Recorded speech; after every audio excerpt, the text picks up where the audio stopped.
countdown continues to Guinea's Day. That is the first leg of the Triple Crown and Triple Tiara. That is the 3rd of February, and the destination is Turpentine Racecourse. Welcome as we continue through the week as we look ahead to racing at Greyville, and that is in Durban. But of course, on Saturday, we've got that new incentive by TAB commencing. That is a competition that runs right up until the 27th of April. It will encompass the Guinea's Day, the Classic Day, the second leg of the Triple Crown and Triple Tiara, Derby Day and Champions Day, which will be leg number 3 of the Triple Crown and Triple Tiara, and then on the 27th, where we have a few sprinter features on the day, that'll be the culmination of the competition. And if you are at the top of the leaderboard, come the 27th of April, you'll be in line to win that whopping 100 million rand. 100,000 rand, rather. I wish it was 100 million rand.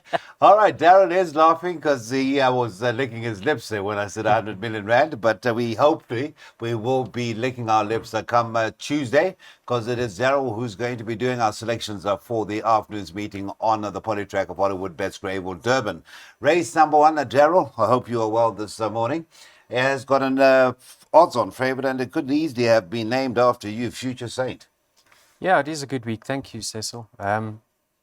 Glad to hear that our host, Mr. Clyde Basil, is doing extremely well. Absolutely. He's been moved to a general ward now. Yes.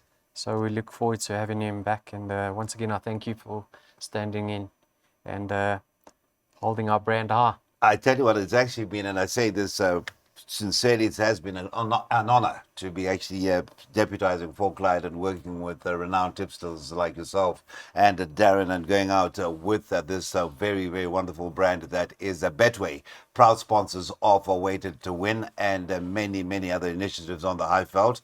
Of course, the big one being the Summer Cup, which is still very many months away, but they do sponsor many interim race meetings up until then. All right, Darren, let's get straight into that place accumulator. We've got a lot to discuss. This is a maiden plate. It's over the 1,400 meters. We should be off with race number 1 at 12:30, as mentioned. Future Saint, a 3-year-old son of Shatura, having a first run for the Kumaran Naidu stable. Formula with Dean Canamere, comes in with very decent form. Is your 8 to 10 favorite? Would you hazard a chance on Banker? Polytrack has had 2 runs on the poly, and those were behind a useful Lasharoo, rather, and then the last one was behind a Komamori. Is it a banker in the bipod? It is a banker, Cecil. Obviously he's having his first run for his new owners. I don't know if you recall, last time Atu ran in the Preggy Sumasundram Silks, the green and black. He was well out of his ground, no fault of the jockeys, but he was just caught behind the wrong horses, and he had too much to ground to make up in the straight. But he stayed on best of all. If you have a look in that race, he beat Helsinki by a good few lengths, and his biggest danger is held by Helsinki, which is number 1, Sweeper Keeper. Yeah. But I think Sweeper Keeper will be closer to the pace this time around from a 1 draw.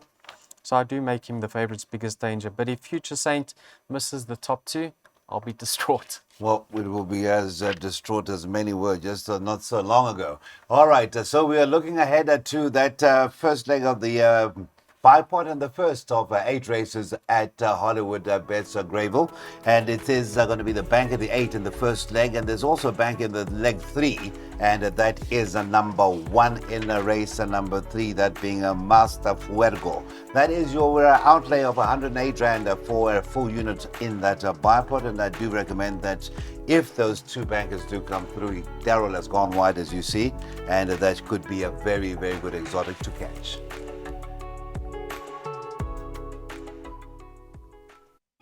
All right, so that is the bipod out of the way, the first leg. And now we move on to the first leg of the PA. That'll be race number 2 on the card. And in race number 2, we're looking at a favourite who's currently at 22 to 1 or thereabouts, and that is Electric Storm. Just before we get into the intricacies of race number 2, a reminder that it is the time to tune up on your Highveld form, and indeed your feature form, your 3-year-old form, because that'll be the first day of that 100,000 rand contest. First, it is going to run up until the 27th of April. In the interim, we'll have the second leg of the Triple Crown, Triple Tiara. And then Derby Day, which will also feature Champions Day at Turpentine. And then we are looking ahead to that culmination, 27th of April. Can't wait. And I think a lot of punters who do love to pit their wits against fellow tipsters around the country will have that chance. And let's see who really is, who walks the walk, as opposed to just talk the talk. All right, talking about talking the talk, Mr. Murray, I think you would be the one that knows best your tips. When you do well, you are a champion, and the moment you get it wrong, you are the worst tipster in the world. So I think it is an ideal opportunity to see who's who in the zoo. Anyway, let's talk about race number 2 and what you've done for us in race 2. It is the first leg of the PA, and these colours, Sid Moodley colours, Robert Carter riding for Frank Robinson, have certainly come with a bang, and Frank is certainly repaying the faith that the ownership have put in him. Yes, he's actually got 2 horses in this race, Con. He's also got Bandmaster. Yes. Now, the Green Gallet actually finished close up. He got beat a length by only a poet. He ran third on that occasion. But in this very same race was Bandmaster, who, if it wasn't for his poor effort, I would have included. Yeah. But he was beaten 22 lengths. So I think that... There's no comment, so we don't know what really went amiss. What actually went wrong. Maybe he didn't stay. He was pulling in the race, but I don't know if he's going to line up. So for that reason, I've discounted him over here. Cecil, take note, this is a maiden handicap, which makes things so much more trickier.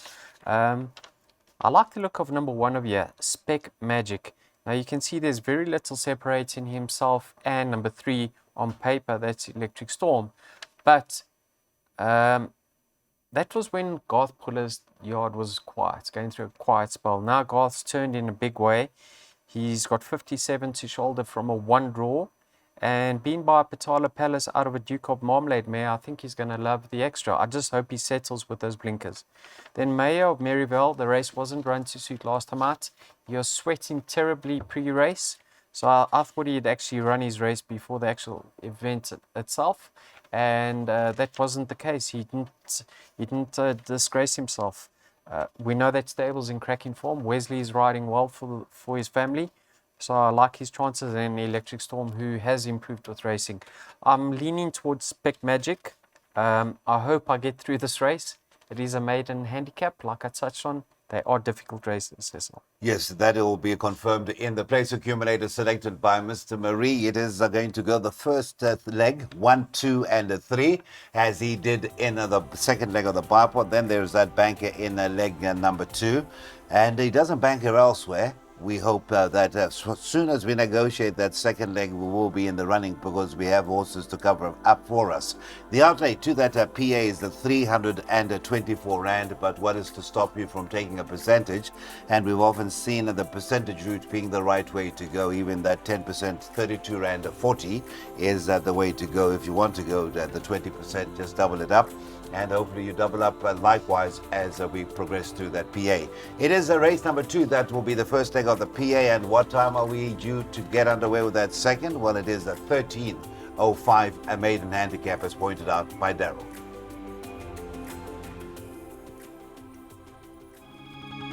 Race number 3 is the merit rated 84 handicap. We step up from a maiden handicap, which was race 2, on to the merit rated 84, which will see the start of the Pick 6. And talk about Pick 6, there will be a massive Pick 6 pool on a Saturday at Turpentine as we get into that Guineas meeting. And it's also a chance to get involved in that 100,000 Rand competition, or at least put yourself in line to be the majority winner in that 100,000 Rand. It is starting on the 3rd of February and culminates on the 27th of April 2024. So lots to look forward to. Not only the athletes themselves, equine and the human athletes, but involvement in that tipsters competition. Now, race number 3, Mr. Marie, it is a merit rated 84, so it's a big jump up from our maiden handicap. And the betting would suggest that we are looking at a pretty trappy contest. The favorite is number 8, Flagman, who recently relocated and is featured on the cover of today's computer form. But the likes of Master Fuego, with a good draw, shouldn't be out of it. Yes, so by now we would have found out if Al Dante's franked Flagman's form line, because Al Dante obviously runs on Monday and this is pre-recorded on Monday morning. Yeah, I think he's a nice horse and he's going to win his races. But Cecil, I actually went racing when Master Fuego ran last time out. Yes. And I saw the son of Master My Fates in the parade ring. And I said to myself, he's going to go through the divisions. He looks like a lovely sort in the making. I thought he was beaten by the distance last time out. He was doing his best work late. And I had a look at his breeding, Cecil. He's a brother to Eye of the Prophet, who's by Give Me the Green Light, who's more of a sprinting sire than Master of My Fate. Now, Eye of the Prophet ran in the Classic. He ran fourth, close up, only beaten a length. And it won the Guineas before. Yes. Beating what was the eventual winner of the Summer Cup, Royal Victory. Okay. Yeah, yes. if you remember, that yes, was with all the Manga. range. Yes. Yeah. Yes. So I think he's crying out for the extra, and he's much better than his current rating. From a wonder, I'm hoping he's closer to the pace. So I'm going to say follow the Source Master Fuego, not only on Tuesday, but in future too. I think he can go through the divisions. I've got respect for Flagman, but I think at 7-2, I'm going to be taking my chances. I banked Master Fuego in the pick 6, and I'm having a bet. That's what we love to hear. There is confidence, and we're now just going to confirm that it is a banker in the first leg, and that is number 1, a Master Fuego in what are world famous silks of Mr. Fred Krabbier. And as far as the bankers, that is it. It's then 3 horses by the 3 horses. And if we do get to that 4th leg, I think we are now beginning to count our money, because the last leg will feature the field, and that is a 9-runner field for race number 8. So that is looking forward to the pick 6, commencing with race number 3, Ameritrade at 84, and that is off at 20-2. That is race 3, the 3rd of 8 on the Poly on Tuesday.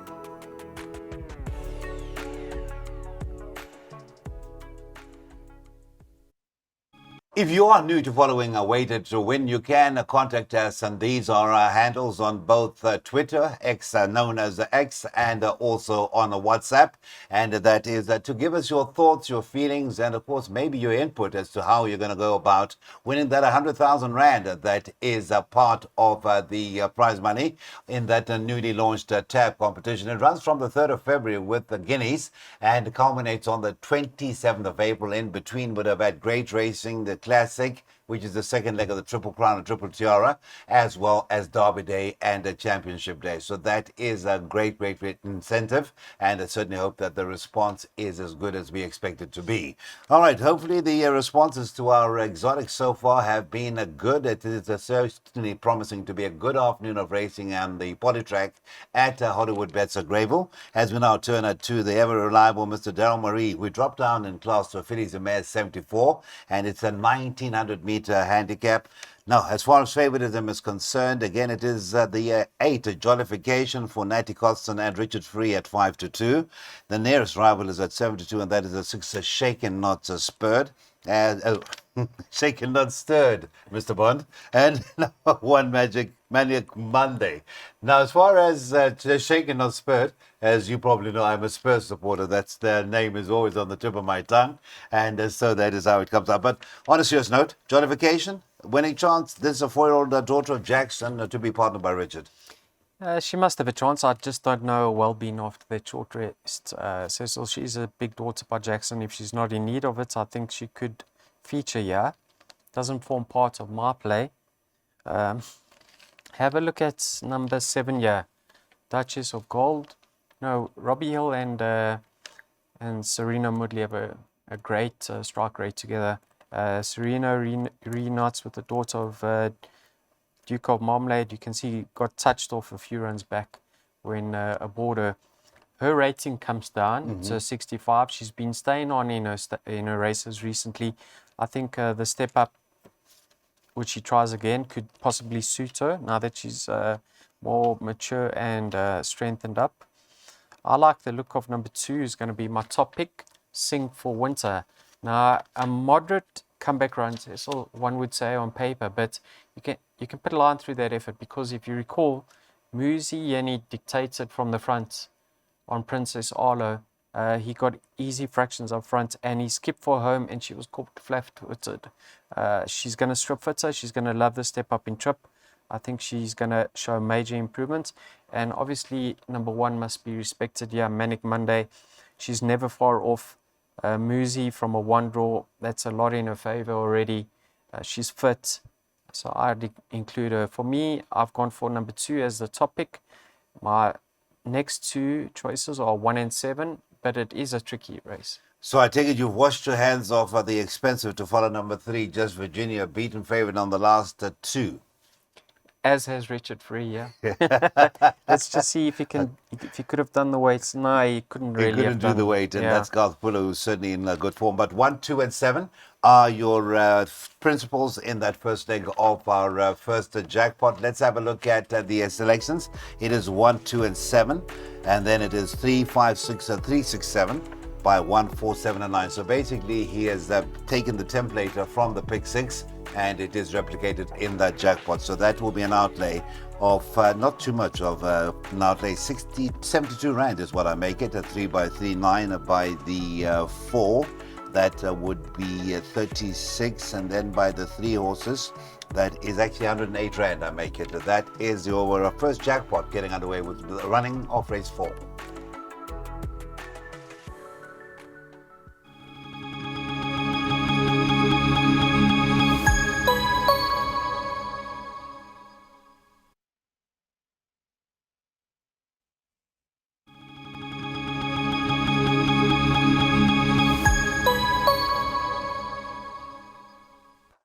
Race number 5 will see the start of the second and the final jackpot. It is into the second half of an 8-race program. And of course, let us not forget to remind you, perhaps you just joined in the broadcast.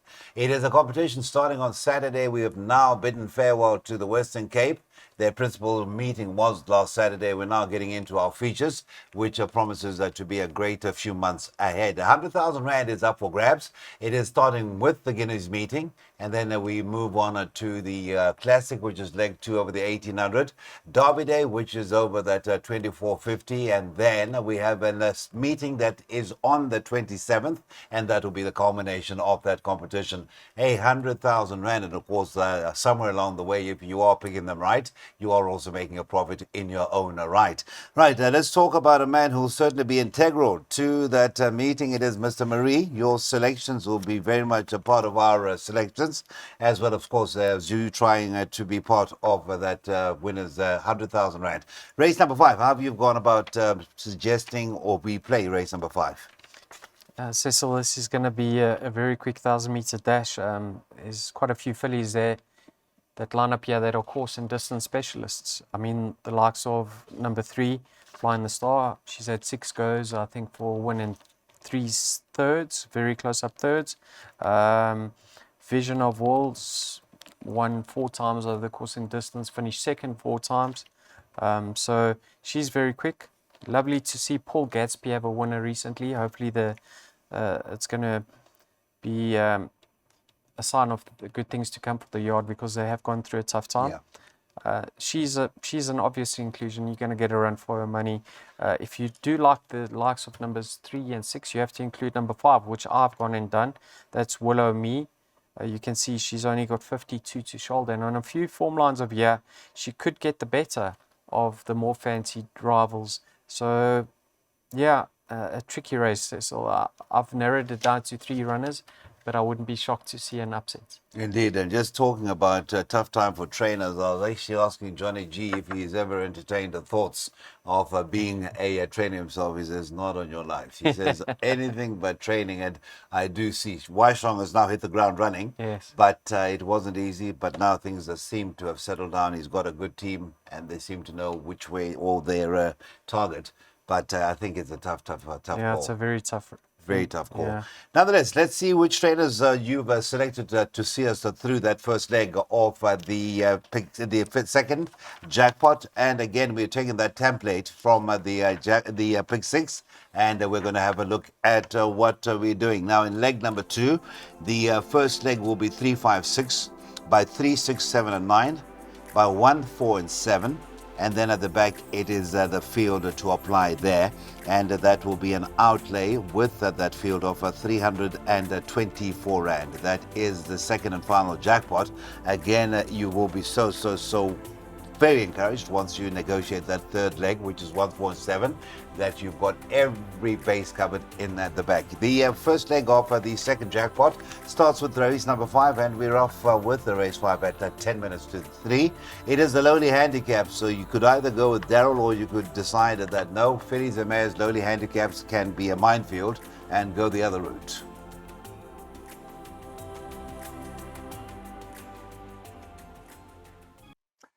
Mary Traded 68 handicap once again. This is over the 1400 meters, and that will be the start of the last pick 3. We'll be talking about that pick 3 shortly, but the distance is 1400. And just having a look at the betting, it is at 28 to 10.